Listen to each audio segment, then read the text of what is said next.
Ashamaa harka fuudhee biqiloota daawwatanii kan kabajaman oduu naannoo Amaaraa keessatti harreen qofoo qaayyatee argamuun ishiidha oduu ajaa'ibsiisaa ta'eetu jira.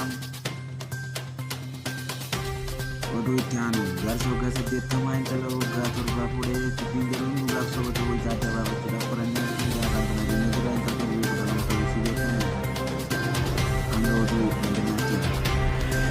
Harreen tokko waggaa 27 kan Itoophiyaa keessa deddeemaa kan ture qofoo qaayyatee mul'achuun isaa addunyaa guutuu akka ajaa'ibsiisetu dhaga'ama. Harreen kun qaala'insi jireenyaa Itoophiyaatti hammaatee waan jiruuf namoonni hundinuu akka huccuu qaayyatan jechuudhaaf beeksisa kan dabarsee ture. Bara kana keessa bara 2023 akka lakkoofsa faranjiitti kan ta'e akka lakkoofsa Itoophiyaatti bara 2015tti akka harroonni hundinuu qofoo qaayyatan kan beeksisee ture beekama.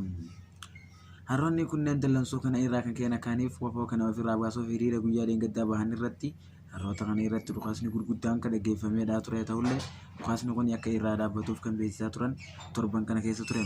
Osoo dhukaasni kun hin dhaabbatin harreen kun akka fiina isaatis hin fe'amne akkaaniif deemus beeksisni guddaan irrattis beekameeti jira. Jaarsi waggaa 80 kun immoo waggaa 12 fuudhuu isaatirraa kan ka'e ajaa'ibsiise.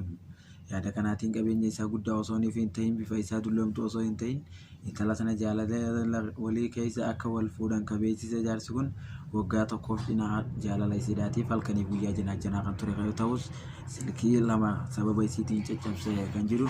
Sababa isiitiin silkii 3 isaadhaan akka intala kana fuudheetu beekamaa jira. Hanga oduu biraa walitti deebinutti nagayaan nu turaa isiniin jenna.